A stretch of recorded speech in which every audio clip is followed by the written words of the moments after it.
বাণী ও রচনা স্বামী বিবেকানন্দ। পাঠ করছি গোপা বাগচি।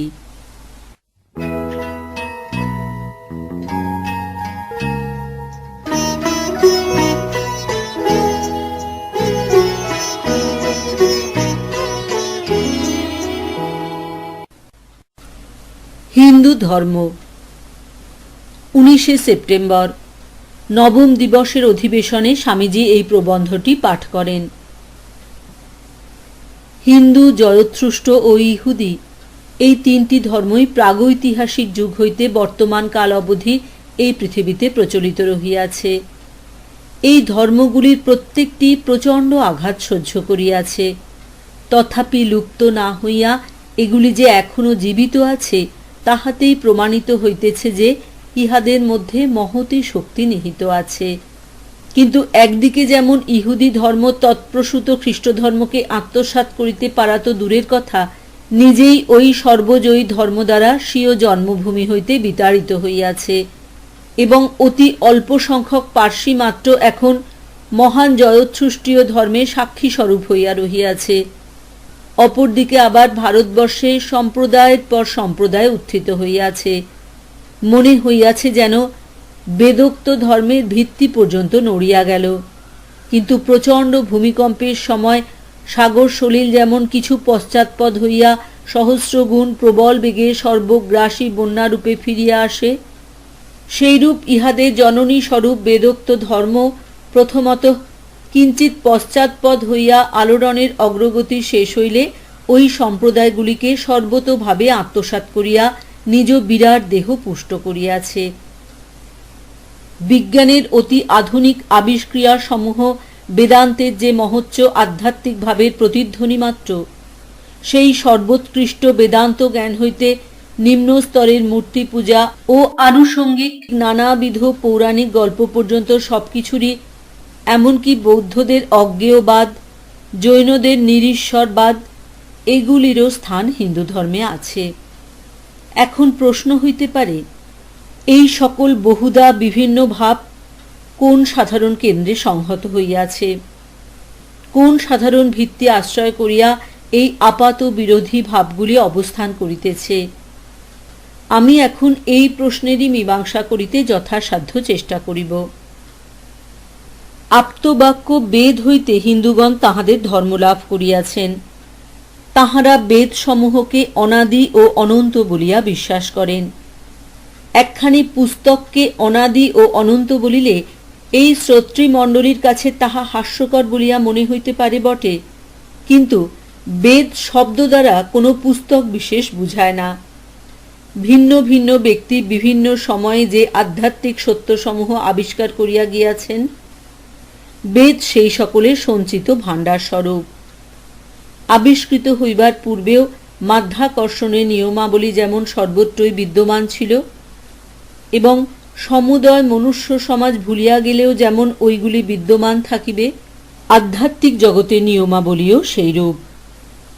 আত্মার সহিত আত্মার যে নৈতিক ও আধ্যাত্মিক সম্বন্ধ, প্রত্যেক জীবাত্মার সহিত সকলের পিতা স্বরূপ পরমাত্মার যে দিবা সম্বন্ধ, আবিষ্কৃত হইবার পূর্বেও সেগুলি ছিল এবং সকলে বিস্মৃত হইয়া গেলেও এগুলি থাকিবে। এই আধ্যাত্মিক সত্যগুলির আবিষ্কারকগণের নাম ঋষি।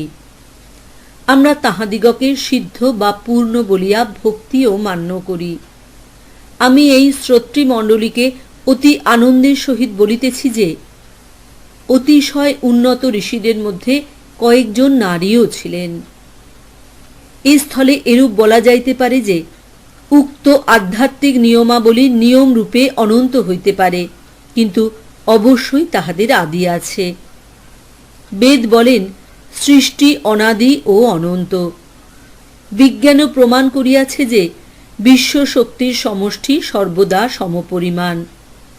আচ্ছা, যদি এমন এক সময়ের কল্পনা করা যায় যখন কিছুই ছিল না, তবে এই সকল ব্যক্ত শক্তি তখন ছিল কোথায়?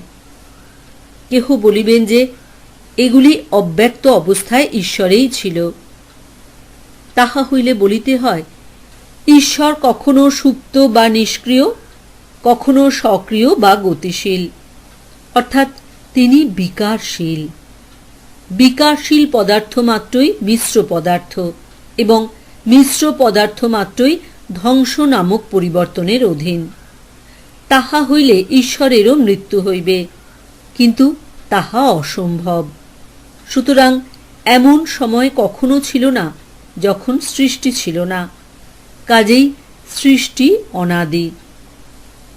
কোনো উপমা দ্বারা বুঝাইতে হইলে বলিতে হয়, সৃষ্টি ও স্রষ্টা দুইটি অনাদি ও অনন্ত সমান্তরাল রেখা। ঈশ্বর শক্তি স্বরূপ, নিত্য সক্রিয় বিধাতা। তাঁহারই নির্দেশে বিশৃঙ্খলা প্রলয়াবস্থা হইতে একটির পর একটি শৃঙ্খলাপূর্ণ জগৎ সৃষ্ট হইতেছে, কিছুকাল চালিত হইতেছে, পুনরায় ধ্বংস হইয়া যাইতেছে। হিন্দু বালক গুরুর সহিত প্রতিদিন আবৃত্তি করিয়া থাকে, বিধাতা পূর্ব পূর্ব কল্পের সূর্য ও চন্দ্রের মতো এই সূর্য ও চন্দ্র সৃষ্টি করিয়াছেন। ইহা আধুনিক বিজ্ঞান সম্মত। আমি এখানে দাঁড়াইয়া আছি, যদি চক্ষু মুদ্রিত করিয়া আমার সত্তা সম্বন্ধে চিন্তা করিবার চেষ্টা করি, আমি আমি আমি, তাহা হইলে আমার মনে কিভাবে উদয় হয়? এই দেহই আমি, এই ভাবই মনে আসে। তবে কি আমি জড়ের সমষ্টি ছাড়া আর কিছু নই? বেদ বলিতেছেন, না, আমি দেহ মধ্যস্থ আত্মা, আমি দেহ নই। দেহ মরিবে, কিন্তু আমি মরিব না। আমি এই দেহের মধ্যে আছি, কিন্তু যখন এই দেহ মরিয়া যাইবে, তখনও আমি বাঁচিয়া থাকিব, এবং এই দেহের জন্মের পূর্বেও আমি ছিলাম। আত্মা শূন্য হইতে সৃষ্ট নয়, কারণ সৃষ্টি শব্দের অর্থ বিভিন্ন দ্রব্যের সংযোগ। ভবিষ্যতে এগুলি নিশ্চয় আবার বিচ্ছিন্ন হইবে। অতএব আত্মা যদি সৃষ্ট পদার্থ হন, তাহা হইলে তিনি মরণশীলও বটে। সুতরাং আত্মা সৃষ্ট পদার্থ নন। কেহ জন্মিয়া অবধি সুখ ভোগ করিতেছে, শরীর সুস্থ ও সুন্দর, মন উৎসাহপূর্ণ, কিছুরই অভাব নাই। আবার কেহ জন্মিয়া অবধি দুঃখ ভোগ করিতেছে, কাহারও হস্তপদ নাই, কেহ বা জড় বুদ্ধি এবং অতি কষ্টে জীবনযাপন করিতেছে। যখন সকলেই এক ন্যায়পরায়ণ ও করুণাময় ঈশ্বর দ্বারা সৃষ্ট, তখন কেহ সুখী এবং কেহ দুঃখী হইল কেন? ভগবান কেন এত পক্ষপাতী? যদি বলো যে যাহারা এ জন্মে দুঃখ ভোগ করিতেছে, পরজন্মে তাহারা সুখী হইবে, তাহাতে অবস্থার কিছু উন্নতি হইল না। দয়াময় ও ন্যায়পরায়ণ ঈশ্বরের রাজ্যে একজনও কেন দুঃখ ভোগ করিবে? দ্বিতীয়ত, সৃষ্টিকর্তা ঈশ্বরকে এইভাবে দেখিলে এই দৃষ্টিভঙ্গির ভিতর সৃষ্টির অন্তর্গত অসঙ্গতির কোনো কারণ প্রদর্শন করার চেষ্টাও লক্ষিত হয় না, পরন্তু এক সর্বশক্তিমান স্বেচ্ছাচারী পুরুষের নিষ্ঠুর আদেশই স্বীকার করিয়া লওয়া হইল। স্পষ্টতই ইহা অবৈজ্ঞানিক। অতএব স্বীকার করিতে হইবে, সুখী বা দুঃখী হইয়া জন্মিবার পূর্বে নিশ্চয় বহুবিধ কারণ ছিল, যাহার ফলে জন্মের পর মানুষ সুখী বা দুঃখী হয়। তাহার নিজের পূর্বজন্মের কর্মসমূহই এইসব কারণ। দেহ মনের প্রবণতা মাতা পিতা দেহ মনের প্রবণতা হইতেই উত্তরাধিকার সূত্রে লব্ধ হয় নাকি? দেখা যাইতেছে যে দুইটি সত্তা সমান্তরাল রেখায় বর্তমান, একটি মন, অপরটি স্থূল পদার্থ। যদি জড় বা জড়ের বিকার দ্বারাই আমাদের অন্তর্নিহিত সকল ভাব যথেষ্টভাবে ব্যাখ্যাত হয়, তবে আর আত্মার অস্তিত্ব স্বীকার করিবার কোনো আবশ্যকতা থাকিতে পারে না। কিন্তু জড় হইতে চিন্তা উদ্ভূত হইয়াছে, ইহা প্রমাণ করা যায় না। এবং যদি দার্শনিক দৃষ্টিকোণ হইতে একত্ববাদ অপরিহার্য হয়, তবে আধ্যাত্মিক একত্ববাদ নিশ্চয়ই যুক্তিসঙ্গত এবং জড়বাদী একত্ববাদ অপেক্ষা ইহা কম বাঞ্ছনীয় নয়। কিন্তু বর্তমান প্রসঙ্গে এ দুইটির কোনোটিরই প্রয়োজন নাই। আমরা অস্বীকার করিতে পারি না, শরীর মাত্রেই উত্তরাধিকার সূত্রে কতকগুলি প্রবণতা লাভ করে, কিন্তু সেগুলি সম্পূর্ণ দৈহিক। এই দৈহিক প্রবণতার মাধ্যমেই মনের বিশেষ প্রবণতা ব্যক্ত হয়। মনের এরূপ বিশেষ প্রবণতার কারণ পূর্বানুষ্ঠিত কর্ম। বিশেষ কোনো প্রবণতা সম্পন্ন জীব সদৃশ বস্তুর প্রতি আকর্ষণের নিয়মানুসারে এমন এক শরীরে জন্মগ্রহণ করিবে, যাহা তাহার ওই প্রবণতা বিকশিত করিবার সর্বশ্রেষ্ঠ সহায় হয়। ইহার সম্পূর্ণভাবে বিজ্ঞানসম্মত, কারণ বিজ্ঞান অভ্যাস দ্বারা সবকিছু ব্যাখ্যা করিতে চায়। অভ্যাস আবার পুনঃ পুনঃ অনুষ্ঠানের ফল।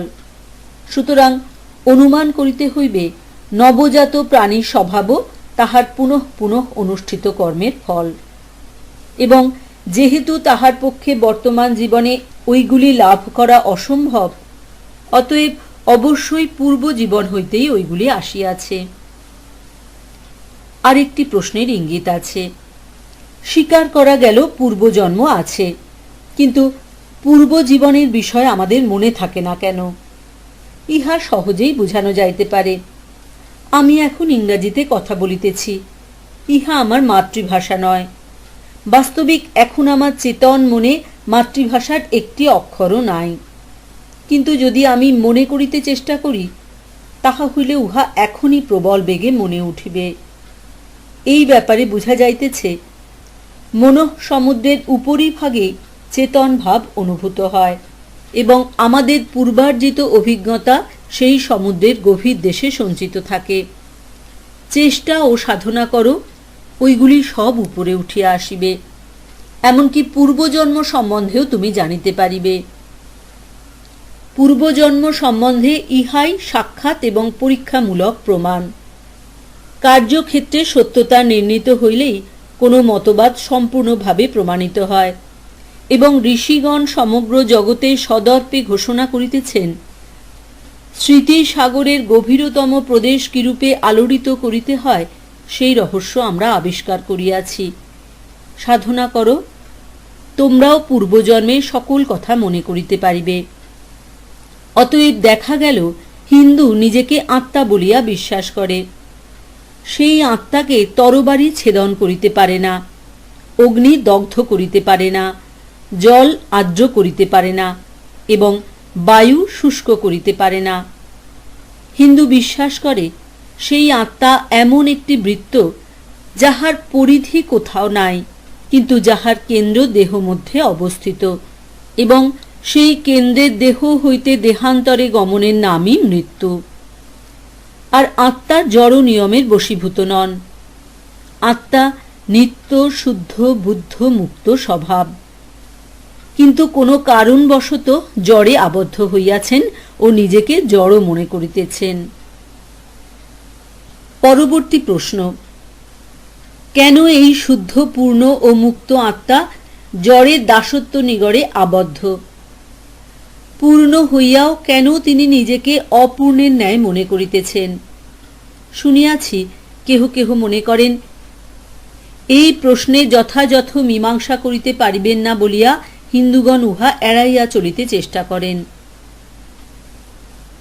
কোন কোন পণ্ডিত আত্মা ও জীব এই দুয়ের মধ্যে কতকগুলি পূর্ণ কল্প সত্তার অস্তিত্ব কল্পনা করিয়া এ প্রশ্নের মীমাংসা করিতে চান, এবং শূন্য স্থান পূর্ণ করিতে বহুবিধ সুদীর্ঘ বৈজ্ঞানিক সংজ্ঞা ব্যবহার করেন।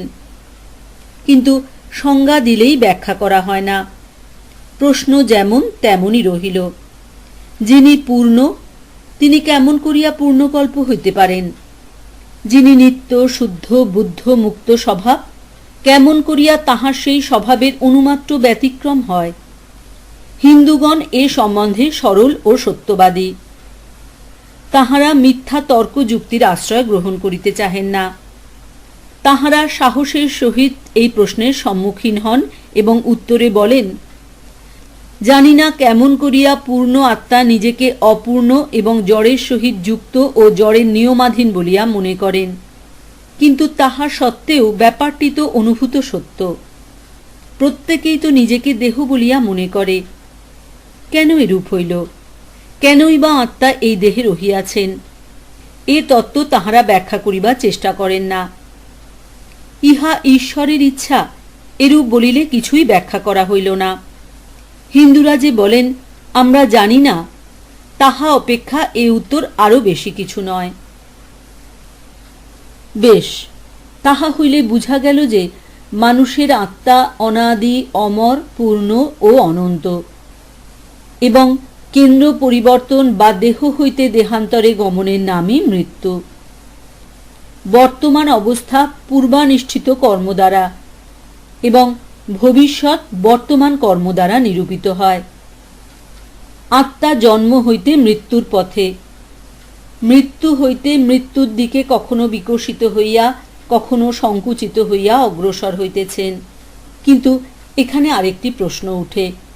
প্রচণ্ড বায়ুমুখে ক্ষুদ্র তরণী যেমন একবার ফেনময় তরঙ্গের শীর্ষে উঠিতেছে, পরক্ষণে মুখ বেদানকারী তরঙ্গ গহ্বরে নিক্ষিপ্ত হয়, সেইরূপ আত্মাও কি সৎসৎ কর্মের একান্ত বশবর্তী হইয়া ক্রমাগত একবার উঠিতেছে ও একবার পড়িতেছে? আত্মা কি নিত্য প্রবাহিত প্রচণ্ড গর্জনশীল অদম্য কার্যকারণ স্রোতে দুর্বল অসহায় অবস্থায় ক্রমাগত ইতস্তত বিতাড়িত হইতেছে? আত্মা কি একটি ক্ষুদ্র কীটের মতো কার্যকারণ চক্রের নিম্নে স্থাপিত, আর ওই চক্র সম্মুখে যাহা পাইতেছে তাহাই চূর্ণ করিয়া ক্রমাগত বিঘূর্ণিত হইতেছে? বিধবার অশ্রুর দিকে চাহিতেছে না, পিতা মাতৃহীন বালকের ক্রন্দনও শুনিতেছে না? ইহা ভাবিলে মন দমিয়া যায়, কিন্তু প্রাকৃতিক নিয়মই এই। তবে কি কোনো আশা নাই? পরিত্রাণের কি কোনো পথ নাই? মানবের হতাশ হৃদয়ের অন্তঃস্থল হইতে এইরূপ ক্রন্দনধ্বনি উঠিতে লাগিল। করুণাময়ের সিংহাসন সমীপে উহা উপনীত হইল।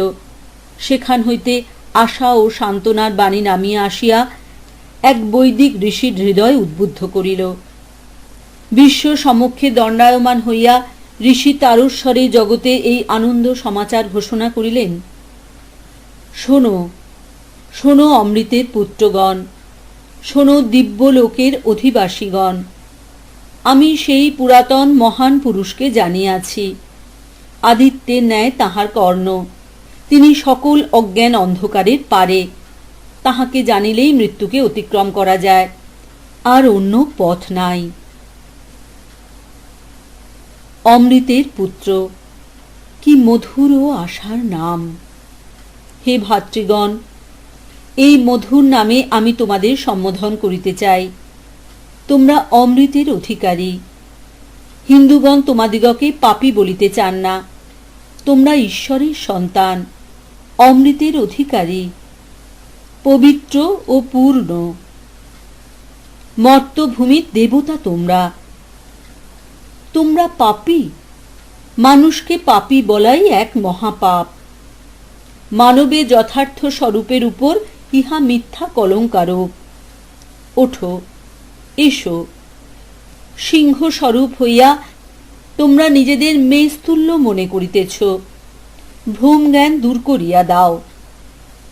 তোমরা অমর আত্মা, মুক্ত আত্মা, চির আনন্দময়। তোমরা জড় নও, তোমরা দেহ নও।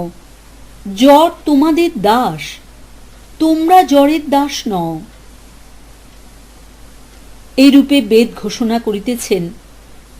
কতকগুলি ক্ষমাহীন নিয়মাবলীর ভয়াবহ সমাবেশ নয়, বা কার্যকারণের কারাবন্ধন আমাদের নিয়ন্তা নয়, কিন্তু এই সকল নিয়মের ঊর্ধ্বে প্রত্যেক পরমাণু ও শক্তির মধ্যে এক বিরাট পুরুষ অনুসূত রহিয়াছেন, যাহার আদেশে বায়ু প্রবাহিত হইতেছে, অগ্নি প্রজ্বলিত হইতেছে, মেঘ বাড়ি বর্ষণ করিতেছে এবং মৃত্যু জগতে পরিভ্রমণ করিতেছে। তাহার স্বরূপ কি? তিনি সর্বব্যাপী, শুদ্ধ, নিরাকার, সর্বশক্তিমান। সকলের উপরেই তাহার করুণা। তুমি আমাদের পিতা, তুমি আমাদের মাতা, তুমি আমাদের পরম প্রেমাস্পদ সখা বন্ধু। তুমি সমস্ত শক্তির মূল। তুমি আমাদের শক্তি দাও। তুমি বিশ্ব জগতের ভার ধারণ করিয়া আছো। এই ক্ষুদ্র জীবনের ভার বহন করিতে আমায় সাহায্য করো। বৈদিক ঋষিগণ এইরূপ গানই গাহিয়াছেন। আমরা কিভাবে তাহাকে পূজা করিব? প্রীতি ভালোবাসা দিয়া, প্রেমাস্পদ রূপে, ঐহিক ও পারত্রিক সমুদয় প্রিয় বস্তু অপেক্ষা প্রিয়তর রূপে তাহাকে পূজা করিতে হইবে। শুদ্ধ প্রেম সম্বন্ধে বেদ এরূপ শিক্ষা দিয়াছেন। এখন দেখা যাক হিন্দুগণ পৃথিবীতে ঈশ্বরের অবতার বলিয়া যাহাকে বিশ্বাস করেন, সেই কৃষ্ণ কিভাবে এই প্রেমতত্ত্ব পরিপূর্ণ করিয়া প্রচার করিয়াছেন। তিনি শিক্ষা দিয়াছেন, মানুষ পদ্মপত্রের মতো সংসারে বাস করিবে। পদ্মপত্র জলে থাকে, কিন্তু তাহাতে জল লাগে না। মানুষ তেমনি এই সংসারে থাকিবে, ঈশ্বরের হৃদয় সমর্পণ করিয়া হাতে কাজ করিবে। ইহলোকে ও পরলোকে পুরস্কারের প্রত্যাশায় ঈশ্বরকে ভালোবাসা ভালো, কিন্তু ভালোবাসার জন্যই তাহাকে ভালোবাসা আরো ভালো। তাই তো এই প্রার্থনা, প্রভু, আমি তোমার নিকট ধন, সন্তান বা বিদ্যা চাই না। যদি তোমার ইচ্ছা হয় আমি শত বিপদের মধ্য দিয়া যাইব, কিন্তু আমার শুধু এই ইচ্ছা পূর্ণ করিও, কোনো পুরস্কারের আশায় নয়, নিঃস্বার্থভাবে শুধু ভালোবাসার জন্যই যেন তোমাকে ভালোবাসিতে পারি।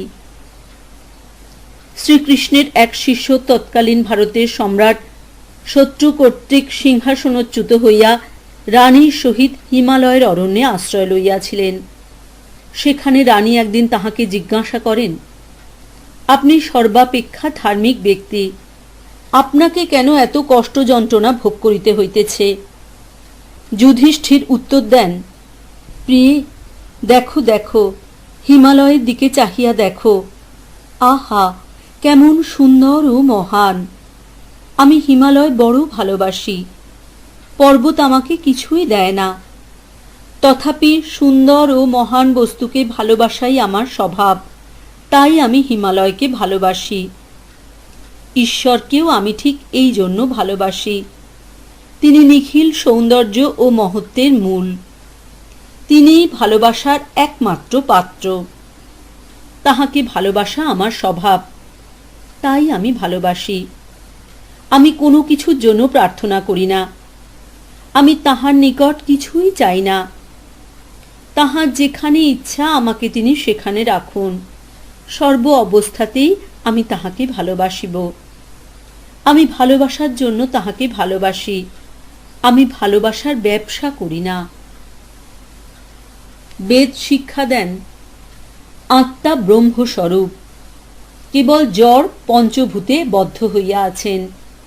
এই বন্ধনের শৃঙ্খল চূর্ণ হইলেই আত্মা পূর্ণত্ব উপলব্ধি করেন। অতএব এই পরিত্রাণের অবস্থা বুঝাইবার জন্য ঋষিদের ব্যবহৃত শব্দ মুক্তি। মুক্তি, মুক্তি, অপূর্ণতা হইতে মুক্তি, মৃত্যু ও দুঃখ হইতে মুক্তি। ঈশ্বরের কৃপা হইলেই এই বন্ধন ঘুচিয়া যাইতে পারে এবং পবিত্র হৃদয় মানুষের উপরই তাহার কৃপা হয়। অতএব পবিত্রতাই তাহার কৃপা লাভের উপায়। কিভাবে তাহার করুণা কাজ করে? শুদ্ধ বা পবিত্র হৃদয়ে তিনি নিজেকে প্রকাশিত করেন। নির্মল বিশুদ্ধ মানুষ ইহজীবনেই ঈশ্বরের দর্শন লাভ করেন। তখনই, কেবল তখনই হৃদয়ে সকল কুটিলতা সরল হইয়া যায়, সকল সন্দেহ বিদূরিত হয়। মানুষ তখন আর ভয়ঙ্কর কার্যকারণ নিয়মের ক্রীড়া কন্দুক নয়। ইহাই হিন্দু ধর্মের মর্মস্থল, ইহাই হিন্দু ধর্মের প্রাণস্বরূপ। হিন্দু কেবল মতবাদ ও শাস্ত্রবিচার লইয়া থাকিতে চায় না। সাধারণ ইন্দ্রিয়ানুভূতির পারে যদি অতীন্দ্রিয় সত্তা কিছু থাকে, হিন্দু সাক্ষাৎভাবে তাহার সম্মুখীন হইতে চায়। যদি তাহার মধ্যে আত্মা বলিয়া কিছু থাকে, যাহা আদৌ জড় নয়, যদি করুণাময় বিশ্বব্যাপী পরমাত্মা থাকেন, হিন্দু সোজা তাহার কাছে যাইবে, অবশ্যই তাহাকে দর্শন করিবে। তবেই তাহার সকল সন্দেহ দূর হইবে। অতএব আত্মা ও ঈশ্বর সম্বন্ধে সর্বোৎকৃষ্ট প্রমাণ দিতে গিয়া জ্ঞানী হিন্দু বলেন, আমি আত্মাকে দর্শন করিয়াছি, ঈশ্বরকে দর্শন করিয়াছি। সিদ্ধি বা পূর্ণত্বের ইহাই একমাত্র নিদর্শন।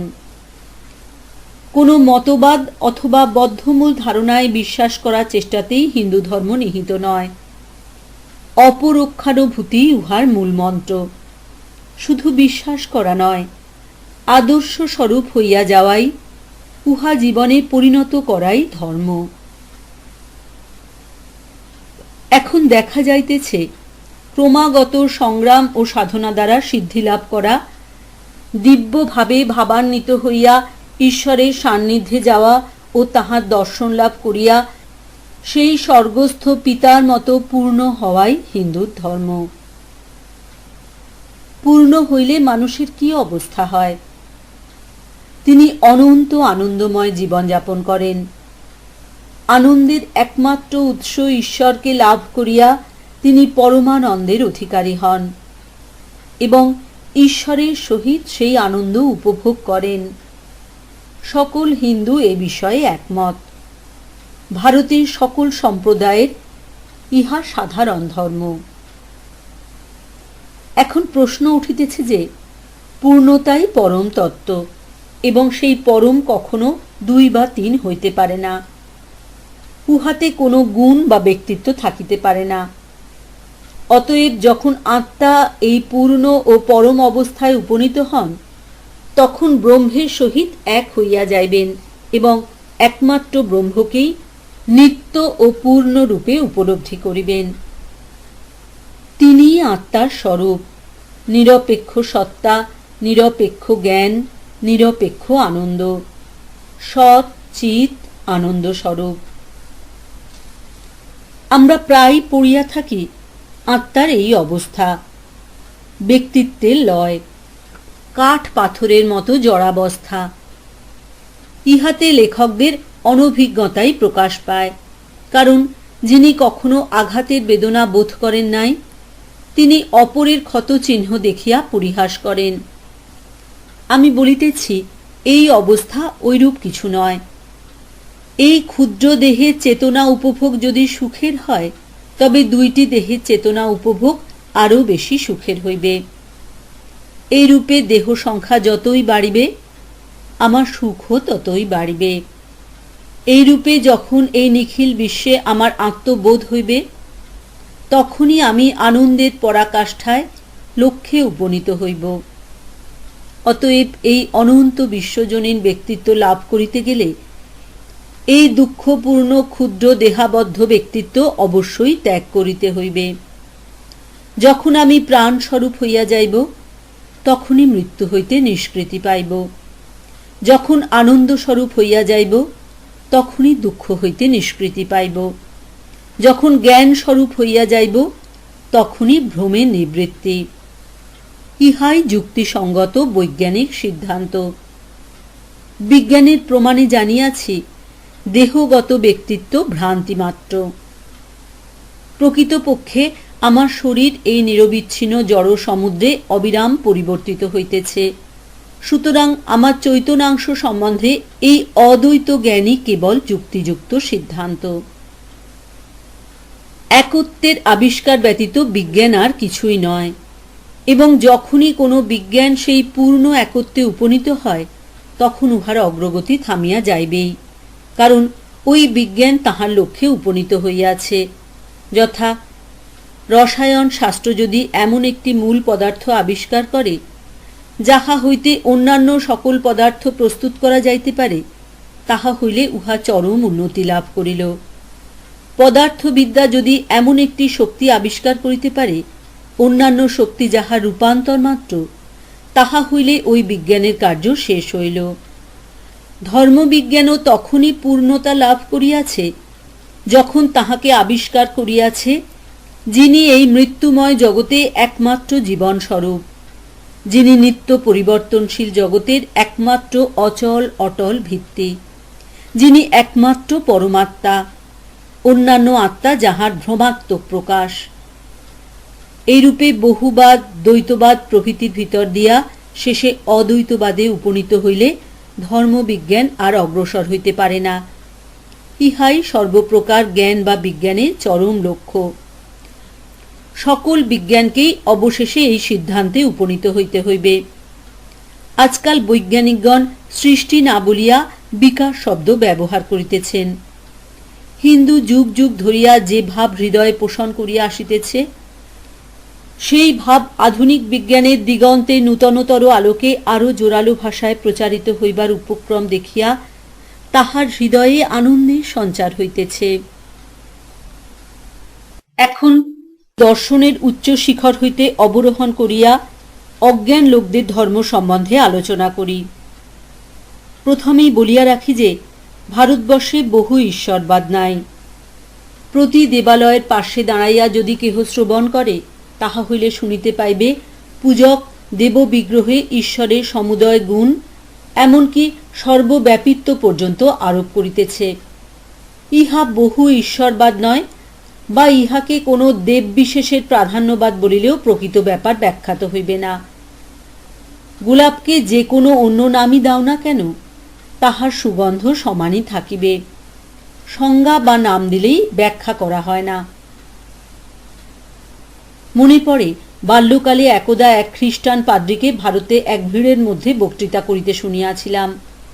নানাবিধ মধুর কথা বলিতে বলিতে তিনি বলিয়া উঠিলেন, আমি যদি তোমাদের বিগ্রহ পুতুলকে এই লাঠি দ্বারা আঘাত করি, তবে উহা আমার কি করিতে পারে? জনতার মধ্য হইতে একজন বলিল, আমি যদি তোমার ভগবানকে গালাগালি দিই, তিনিই বা আমার কি করিতে পারেন? পাদ্রী উত্তর দিলেন, মৃত্যুর পর তোমার শাস্তি হইবে। সেই ব্যক্তিও বলিল, তুমি মরিলে পথ আমার দেবতাও তোমাকে শাস্তি দিবেন। ফলেই বৃক্ষের পরিচয়।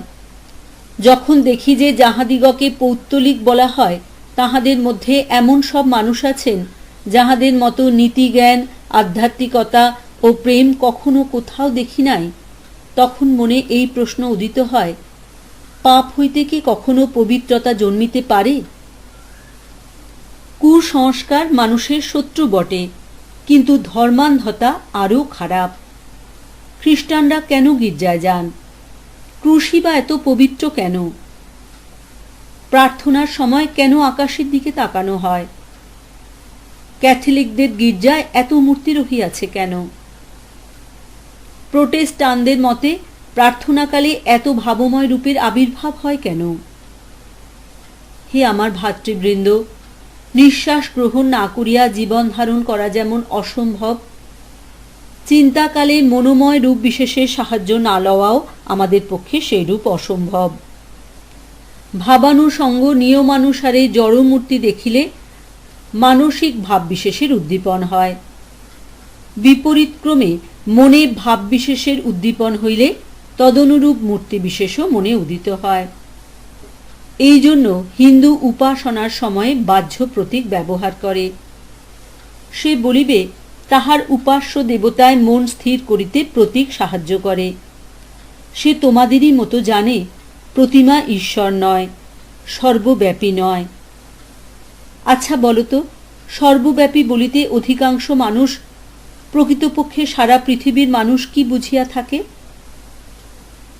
ইহা একটি শব্দ মাত্র, একটি প্রতীক। ঈশ্বরের কি বিস্তৃতি আছে? তা যদি না থাকে, তবে সর্বব্যাপী শব্দটি আবৃত্তি করিলে আমাদের মনে বড়জোর বিস্তৃত আকাশ অথবা মহাশূন্যের কথাই উদিত হয়। এই পর্যন্ত দেখা যাইতেছে, যেভাবেই হোক মানুষের মনের গঠনানুসারে অনন্তের ধারণা অনন্ত নীলাকাশ বা সমুদ্রের প্রতিচ্ছবির সহিত জড়িত। সেজন্য আমরা স্বভাবতই পবিত্রতার ধারণা গির্জা, মসজিদ বা ক্রুশের সহিত যুক্ত করিয়া থাকি।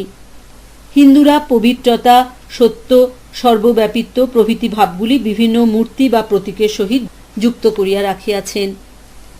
তবে প্রভেদ এই যে কেহ কেহ সমগ্র জীবন স্বীয় ধর্ম সম্প্রদায়ের গণ্ডিবদ্ধ ভাবের মধ্যেই নিষ্ঠাপূর্বক কাটাইয়া দেন, তাহা অপেক্ষা উচ্চতর অবস্থা লাভ করেন না। তাহাদের নিকট কয়েকটি মতে সম্মতি দেওয়া এবং লোকের উপকার করা ভিন্ন ধর্ম আর কিছুই নয়। কিন্তু হিন্দুর সমগ্র ধর্মভাব অপরক্ষানুভূতিতেই কেন্দ্রীভূত। ঈশ্বরকে উপলব্ধি করিয়া মানুষকে দেবতা হইতে হইবে। মন্দির, প্রার্থনাগৃহ, দেববিগ্রহ বা ধর্মশাস্ত্র সবই মানুষের ধর্মজীবনের প্রাথমিক অবলম্বন ও সহায়ক মাত্র। তাহাকে ক্রমশ অগ্রসর হইতে হইবে। শাস্ত্র বলিতেছেন, বাহ্য পূজা, মূর্তি পূজা প্রথমাবস্থা, কিঞ্চিত উন্নত হইলে মানসিক প্রার্থনা পরবর্তী স্তর, কিন্তু ঈশ্বর সাক্ষাৎকারই উচ্চতম অবস্থা। যে একাগ্র সাধক জানু পাতিয়া দেববিগ্রহের সম্মুখে পূজা করেন, লক্ষ্য করো তিনি তোমাকে কি বলেন। সূর্য তাহাকে প্রকাশ করিতে পারে না, চন্দ্র, তারা এবং এই বিদ্যুৎও তাহাকে প্রকাশ করিতে পারে না। এই অগ্নি তাহাকে কিরূপে প্রকাশ করিবে? ইহারা সকলেই তাহার আলোকে প্রকাশিত। তিনি কাহারও দেব বিগ্রহকে গালি দেন না বা প্রতিমা পূজাকে পাপ বলেন না। তিনি ইহাকে জীবনের এক প্রয়োজনীয় অবস্থা বলিয়া স্বীকার করেন। শিশুর মধ্যেই পূর্ণ মানবের সম্ভাবনা নিহিত রহিয়াছে। বৃদ্ধের পক্ষে শৈশব ও যৌবনকে পাপ বলা কি উচিত হইবে? হিন্দু ধর্মে বিগ্রহ পূজা যে সকলের অবশ্য কর্তব্য তাহা নয়, কিন্তু কেহ যদি বিগ্রহের সাহায্যে সহজে নিজের দিব্য ভাব উপলব্ধি করিতে পারে, তাহা হইলে কি উহাকে পাপ বলা সঙ্গত?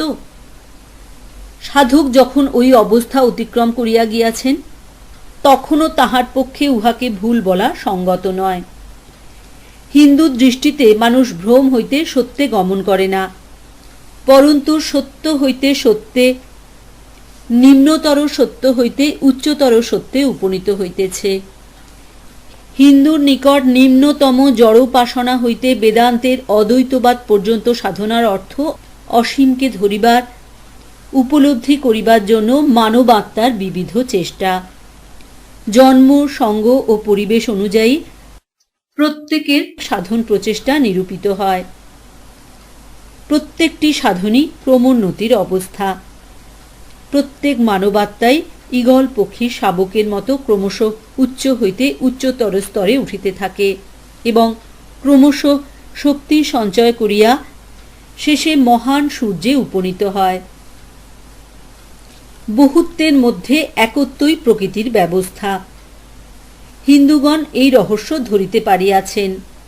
অন্যান্য ধর্ম কতগুলি নির্দিষ্ট মতবাদ বিধিবদ্ধ করিয়া সমগ্র সমাজকে বলপূর্বক সেগুলি মানাইবার চেষ্টা করে। সমাজের সম্মুখে তাহারা এক মাপে জামা রাখিয়া দেয়। জ্যাক, জন, হেনরি প্রভৃতি সকলকেই ওই এক মাপে জামা পরিতে হইবে। যদি জন বা হেনরির গায়ে না লাগে, তবে তাহাকে জামা না পরিয়া খালি গায়েই থাকিতে হইবে। হিন্দুগণ আবিষ্কার করিয়াছেন, আপেক্ষিককে আশ্রয় করিয়াই নিরপেক্ষ পরম তত্ত্ব চিন্তা, উপলব্ধি বা প্রকাশ করা সম্ভব এবং প্রতিমা, ক্রুশ বা চন্দ্রকলা প্রতীক মাত্র, আধ্যাত্মিক ভাব প্রকাশ করিবার অবলম্বন স্বরূপ। এই প্রকার সাহায্য যে সকলের পক্ষেই আবশ্যক তাহা নয়, তবে অধিকাংশ লোকের পক্ষেই এই প্রকার সাহায্য আবশ্যক। যাহাদের পক্ষে ইহা আবশ্যক নয়, তাহাদের বলিবার কিছুমাত্র অধিকার নাই যে ইহা অন্যায়। আরেকটি বিষয় বলা আমার অবশ্য কর্তব্য। ভারতবর্ষে মূর্তি পূজা বলিলে ভয়াবহ একটা কিছু বুঝায় না। ইহা দুষ্কর্মের প্রসূতি নয়, বরং ইহা অপরিণত মন কর্তৃক উচ্চ আধ্যাত্মিক ভাব ধারণা করিবার চেষ্টা স্বরূপ। হিন্দুদেরও অনেক দোষ আছে, অনেক বৈশিষ্ট্যও আছে, কিন্তু লক্ষ্য করিও তাহারা সর্বাবস্থায় নিজেদের দেহপীড়নই করে, প্রতিবেশীর অনিষ্ট করে না। কোনো ধর্মোন্মাদ হিন্দু চিতায় স্বীয় দেহ দগ্ধ করিলেও ধর্মগত অপরাধের প্রতিবিধান করিবার জন্য কখনো অগ্নি প্রজ্বলিত করে না। ইহাকে যদি দুর্বলতা বলো, সে দোষ তাহার ধর্মের নয়, যেমন ডাইনি পোড়ানোর দোষ খ্রিস্ট ধর্মের উপর দেওয়া যায় না।